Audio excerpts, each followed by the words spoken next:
I'm a bit fed up of seeing these staged royal photographs and these sort of official portrait style things, and I think it's quite refreshing to see some. They said the crown was a symbol of dignity, of poise, of honor. They were wrong. Behind the glittering facade, beneath the carefully polished surfaces of the palace, there lay secrets no one was meant to see. Hidden in the archives, buried under layers of silence and fear, a single photograph waited, untouched, forbidden, and explosive.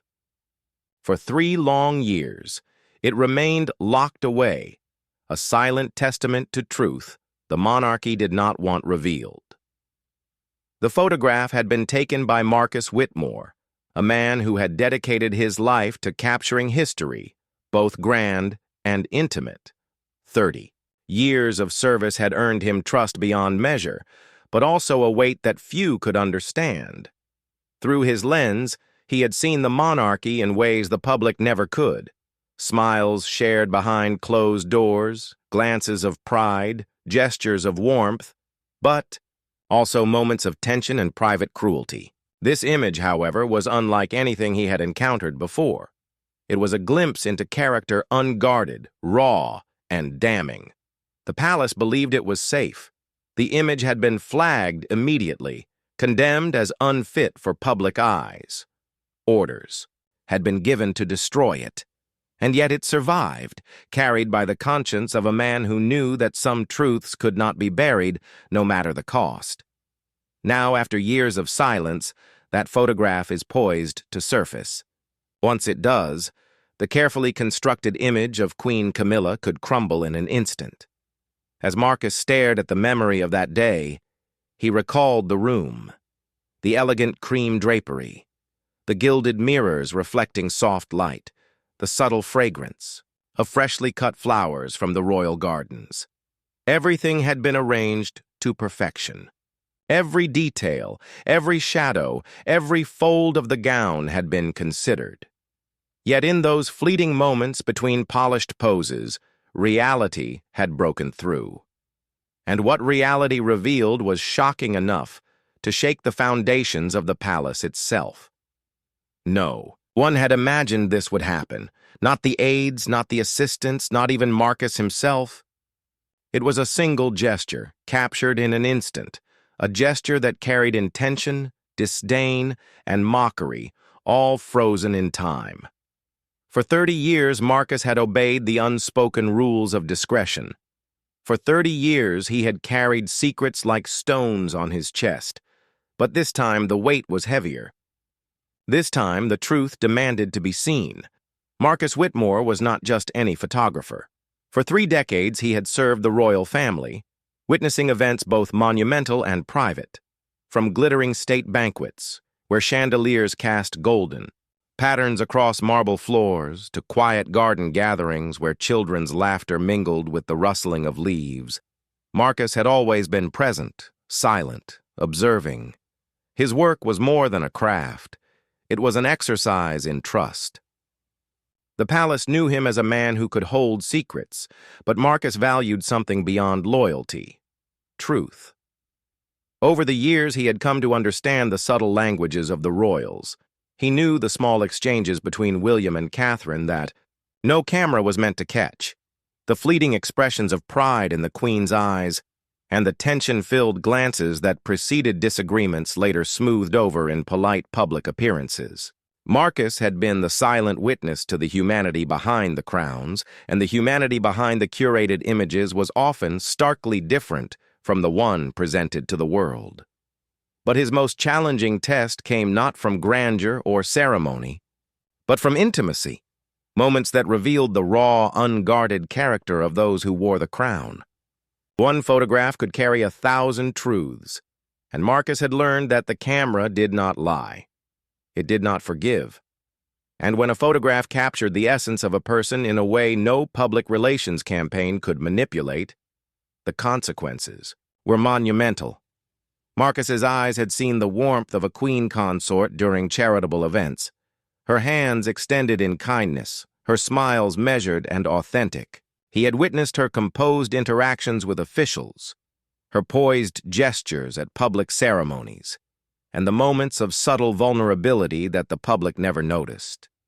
He had also captured the quiet irritation behind closed doors, the fleeting frustration, and the unspoken tensions that never reached the press. It was this balance of observation and discretion that had defined his career. And yet, for all his experience, Marcus had never encountered a moment that left him frozen, uncertain, whether to obey protocol or conscience. That moment would come during a routine portrait session, a session meant to present the Queen Consort at her most gracious, most polished, and most emblematic of royal dignity. The stakes of that day were higher than any state event, and the consequences of what he captured would echo far beyond the gilded walls of the palace. The official portrait session had been planned meticulously. Weeks of preparation ensured that the room would be a picture of elegance. Soft cream drapery framing gilded mirrors, furniture positioned for the perfect angles, and the subtle fragrance of fresh flowers permeating the air. Professional lighting bathed the room in a flattering glow, each adjustment made with precision to highlight the Queen's poise. Assistants moved with quiet efficiency, smoothing gowns, adjusting hair, and ensuring the crown reflected the light just so.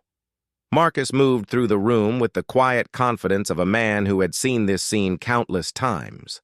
The camera in, his hands felt like an extension of his own senses. Every click of the shutter, every adjustment of focus was deliberate. He had trained his eyes to see both the surface and what lay beneath it. Camilla posed with practiced grace, her rehearsed smile flawless, her posture perfect. The public would have seen nothing unusual, nothing at all. Yet in the pauses between poses, reality surfaced. When an aide discreetly informed the Queen of Catherine's delayed arrival due to her recovery, Camilla's expression changed ever so slightly.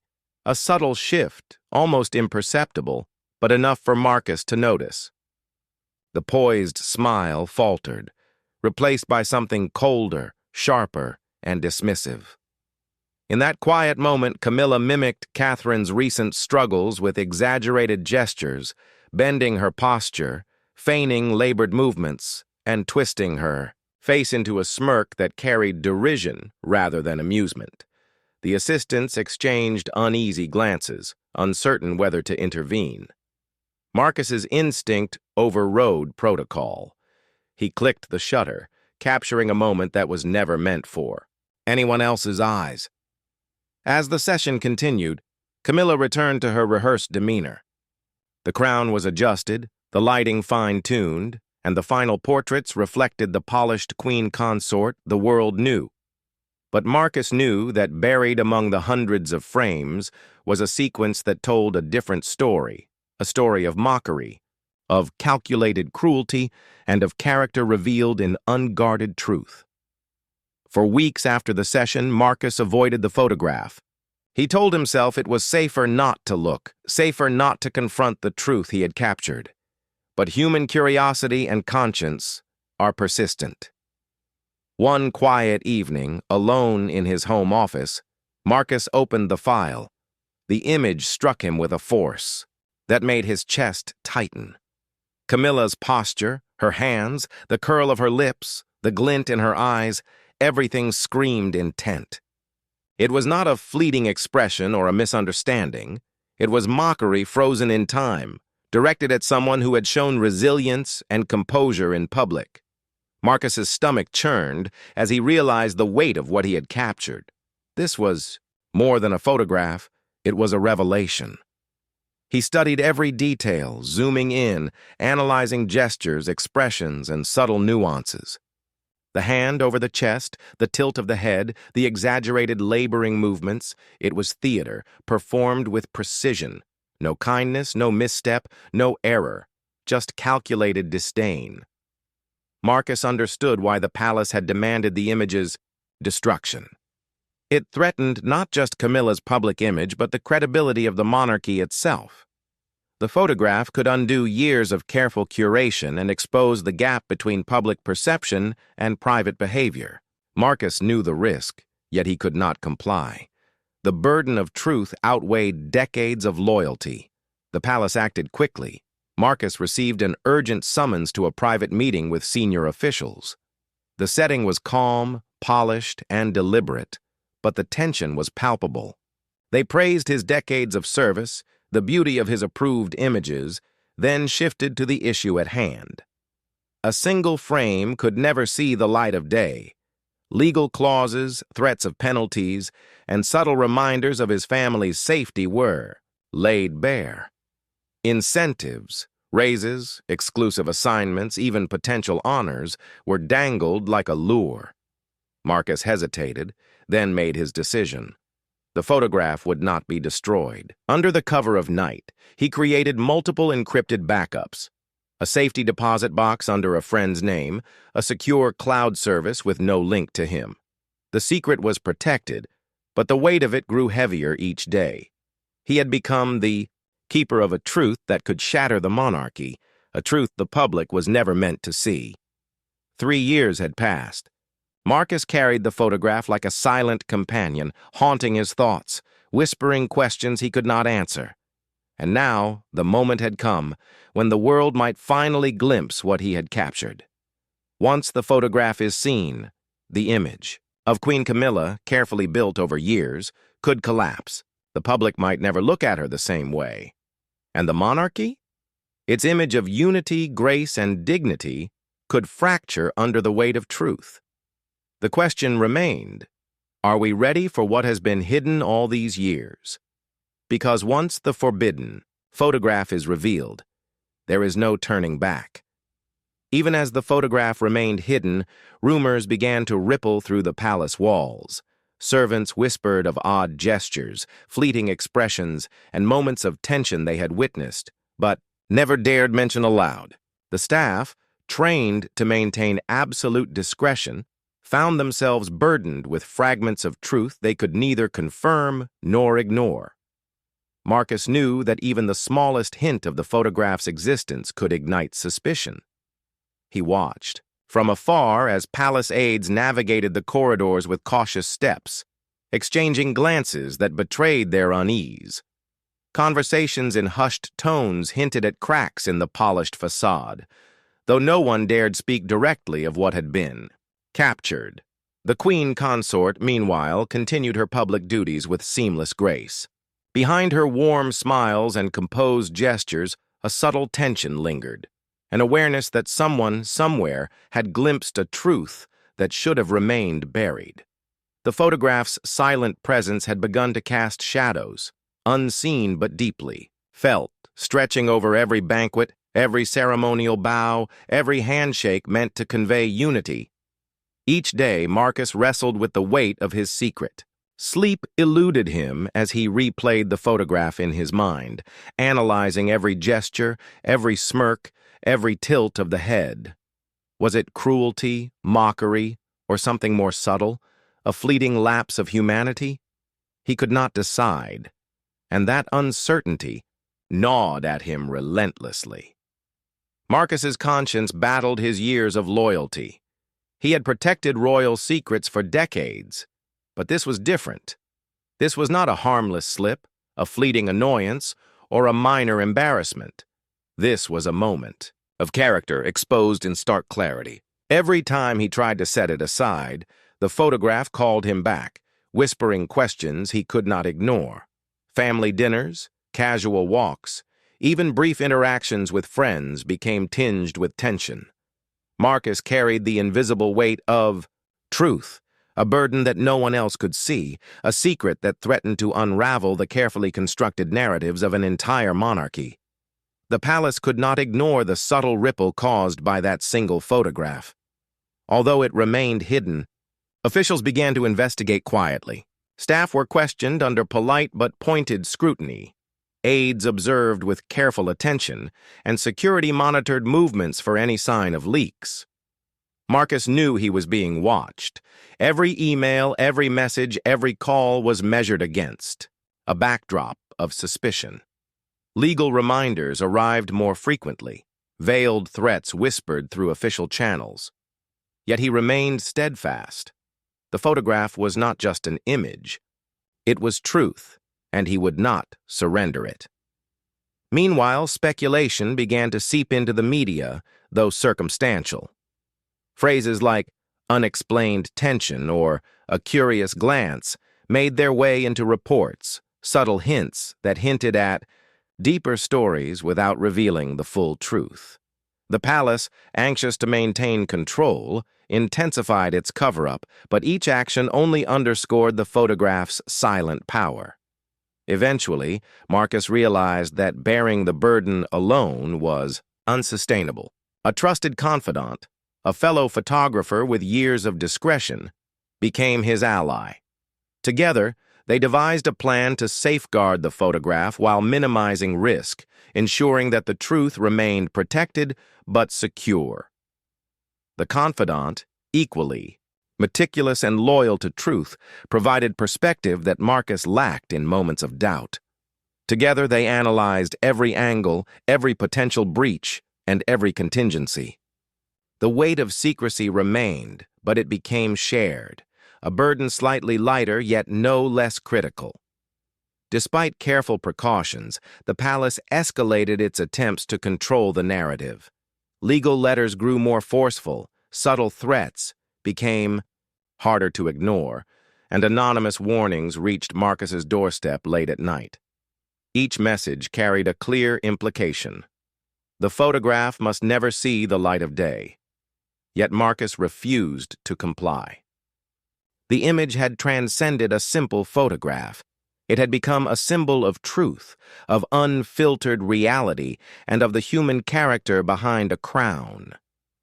Every attempt to intimidate him only strengthened his resolve. He understood fully that once revealed, it could reshape public perception, alter the image of the monarchy, and expose the hidden fissures within the palace walls. As the years passed, Marcus prepared for the possibility that the photograph would one day need to be revealed. Meticulous backups, encrypted storage, and hidden physical copies ensured that the image could not be destroyed, no matter the palace's efforts. Every decision was calculated. Timing, audience, and method of revelation became matters of careful planning. Marcus knew the stakes, understood the potential consequences, and yet accepted the moral imperative of truth. The photograph had become more than an image. It was a responsibility, a legacy of authenticity in a world built on curated perception. The moment approached when hiding the photograph would no longer be enough. Rumors, investigations, and subtle shifts in the palace's demeanor made it clear that truth has a way of emerging, no matter how deeply buried. Marcus understood that the photograph's eventual revelation was inevitable. The tension between secrecy and exposure, loyalty and conscience, had reached its climax, and when the world finally sees what had been hidden, the image of Queen Camilla, the polished, flawless public figure, would be irrevocably altered. Once revealed, there would be no turning back. The crown's secrets, long hidden in shadows, were ready to step into the light. Marcus Whitmore had never thought a photograph could hold such weight. Yet, as the years passed, the image took on a life of its own, becoming a silent witness to moments that were never meant to be seen. Each time he opened his encrypted storage, he felt a pang of anxiety. The photograph wasn't just a frozen frame. It was a testament to truth, exposing the gap between polished public appearances and private reality. He recalled the moment vividly. Camilla's gestures, her smirk, the exaggerated posture mimicking Catherine's recovery movements. It was calculated, intentional, undeniable. He had studied it frame by frame, ensuring that what he had captured was not accidental or misinterpreted. Every detail screamed authenticity, and yet for all its clarity, the photograph remained invisible to the public. The palace's reaction had been immediate and severe. Marcus had received countless warnings, subtle and overt, reminding him that the photograph was property of the crown and that any breach would carry monumental consequences. Legal letters, threats veiled in courtesy, and insinuations of danger to those closest to him became a constant shadow. He had learned to navigate these pressures with discretion, hiding the photograph in encrypted drives, a safety deposit box under a friend's name, and cloud storage with no identifiable link. But the photograph also haunted him. In quiet moments, early. Mornings, late nights, long walks, he could not escape its presence. It whispered questions he could not answer. What is loyalty worth when weighed against truth? How long can a man bear a secret that could redefine history itself? Each thought of the hidden evidence brought with it the weight of inevitability. Sooner or later, truth finds its way out, and Marcus knew he had to be ready. Though the photograph remained hidden, the palace itself seemed to sense the imbalance. Staff whispered in corridors, aides exchanged secretive glances, and subtle changes in behavior hinted at an awareness that something had shifted. The monarchy, long confident, in its curated image, began to display cracks invisible to the public eye. Marcus observed these changes with a mix of fascination and dread. The once flawless choreography of public appearances now carried a tension that had been absent before. Small mistakes, fleeting irritations, and unspoken disagreements became more noticeable. Rumors, carefully managed, began to circulate among those closest to the palace's inner workings. No one knew the full truth, but the photograph's shadow extended beyond the frames in Marcus's possession. Even Camilla seemed affected. To the public, she maintained the perfect composure expected of a queen consort, smiling at ceremonial events, engaging with dignitaries, and projecting warmth and grace. But behind closed doors, subtle shifts in posture and expression betrayed unease. Marcus wondered if she knew deep down that some truths could not be contained forever. Each encounter he observed in the palace, a glance exchanged, a hesitation, a sudden shift in conversation, felt as though it were layered with unspoken tension, all connected to the photograph that had never been seen. The palace's attempts at control intensified. Investigations into staff behavior, discreet questioning, and heightened security all hinted at a desperate desire to contain something that could escape control at any moment. Marcus realized that the photograph's power was not just in its content, but in its very existence.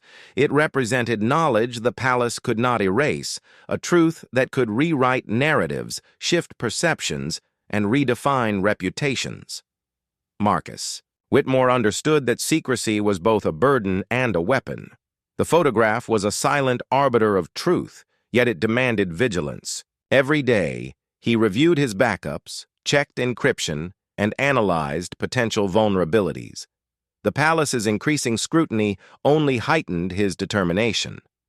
The more they pressured him, the more he felt compelled to protect the evidence.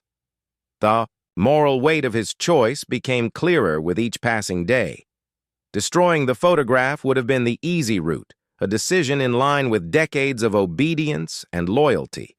But Marcus could not bring himself to do it.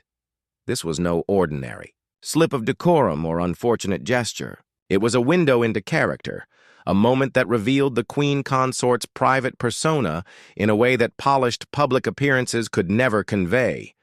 Even his personal life felt the strain. Family dinners were filled with quiet tension, casual. Conversations were shadowed by the persistent presence of the secret, and sleep was often interrupted by thoughts of the photograph. Marcus had become a guardian not only of an image, but of a truth so powerful that its revelation could alter perceptions of royalty itself. Yet the responsibility did not feel like power.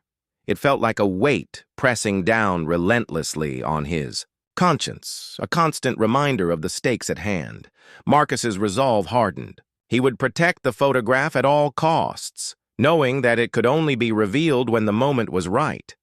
Until then, he would remain vigilant, balancing loyalty with the pursuit of authenticity, the duty to the crown with the demands of conscience, and the desire for safety with the moral imperative of truth. Though the photograph remained unseen, subtle signs began to ripple through public perception. Observers noticed minor inconsistencies in the palace's carefully orchestrated public appearances, gestures that seemed off, smiles that didn't reach the eyes, fleeting moments of tension that suggested something hidden. Rumors, vague and indirect, began to surface in the media. Phrases like unexplained tension, curious glances, and palace unease peppered articles, hinting at deeper stories without providing clarity. The public remained unaware of the true catalyst behind these observations, but the subtle erosion of image indicated that the photograph's shadow had begun to extend beyond Marcus's control. The palace responded with a calculated escalation of appearances. Public events were meticulously choreographed, speeches were tightly monitored, and official photographs were reviewed with increased scrutiny. Security protocols were intensified, staff were subtly threatened, and legal measures were reinforced. Yet despite these efforts, the photograph's power remained undiminished. Its existence alone was enough to create tension, to provoke unease, and to hint at the fragility of the carefully curated royal image. Marcus watched this unfold with a mixture of apprehension and understanding. He realized that truth, once captured, does not stay contained indefinitely. Even unseen, it exerts influence, subtly reshaping perceptions, questioning loyalty, and hinting at hidden realities. The photograph had become more than a frozen image. It had become a force, a catalyst for change that the palace could neither predict nor fully control. Even as Marcus fortified his digital and physical backups, the palace's subtle pressure continued to escalate. Anonymous messages arrived at odd hours, each one dripping with unspoken menace. Legal letters, cloaked in formality, warned of dire consequences should the photograph ever surface. Even routine emails carried an undertone of scrutiny, hinting that every move he made was being monitored. Yet it was the whispered threats that truly unnerved him. A quiet conversation overheard outside his apartment building, the soft, indistinct words of someone claiming knowledge of his routines, a fleeting shadow that lingered too long. These were not overt threats, but they carried the unmistakable weight of danger. The message was clear. The palace knew the photograph existed, and no one could be allowed to reveal it. Marcus wrestled with a gnawing sense of inevitability. The photograph had ceased to be merely an image. It had become a living presence, a force that demanded attention and vigilance. Each day he spent analyzing potential vulnerabilities. Every night he scanned his encrypted drives. Each hidden physical copy he checked and rechecked. The responsibility was immense. This was no longer about loyalty, career, or even personal safety. It was about the preservation of truth itself. In the midst of mounting tension, Marcus leaned more heavily on his trusted confidant, a fellow photographer who had also spent years observing the monarchy. Their conversations became a lifeline, moments where strategy and reflection intertwined. Together they plotted every possible contingency, scrutinizing risks, evaluating every scenario that could lead to exposure. The confidant brought a perspective Marcus could not see alone. Where Marcus saw danger, the confidant saw opportunity. Where Marcus hesitated, the confidant urged careful, calculated action. Together, they mapped out the safe storage of every copy of the photograph, the contingencies for legal confrontation, and the careful timing of eventual revelation should it become necessary. The companionship offered Marcus a small measure of comfort, a reminder that the burden did not have to be borne alone. Yet even this shared vigilance could not dispel the ever-present sense of urgency. The palace was moving quietly, inexorably, and each day that passed felt like walking a tightrope over a chasm of consequences. Though the photograph remained unseen by the public, its influence began to ripple through the palace. Staff behavior shifted subtly, alliances and loyalties recalibrated, and even minor decisions seemed colored by an unspoken awareness of hidden truths.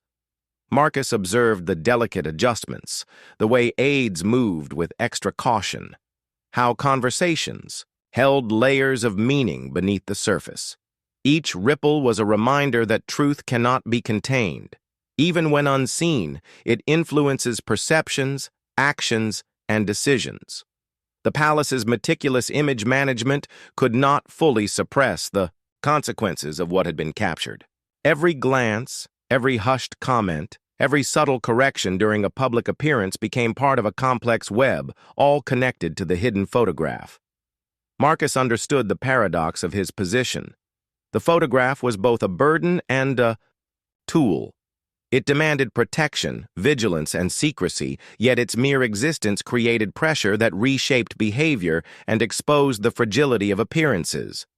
He realized that even in silence, the photograph had already begun to fulfill its purpose, revealing truth through its absence, shaping reality without a single public glance. Marcus's internal struggle intensified as he considered the ethical weight of his decisions. The photograph revealed a facet of Queen Camilla's character that was impossible to ignore. Was it right to safeguard the image at all costs, or was it his duty to the world to reveal what had been hidden? For decades, Marcus had balanced loyalty with conscience, discretion with the pursuit of authenticity. But the stakes had escalated. This was no minor embarrassment or fleeting lapse. It was a deliberate, calculated gesture captured in an unguarded moment. The morality of concealment gnawed at him. Every time he reviewed the photograph, he confronted the tension between obedience to the crown and commitment to truth. In the quiet of his home office, Marcus reflected on the implications. What would it mean for the monarchy, for public trust, and for the individuals involved if this truth were revealed? Could one photograph truly alter the perception of an entire institution? And if so, did the weight of that truth outweigh decades of loyalty? These questions echoed relentlessly, driving him to reassess every choice he had made since the moment the shutter had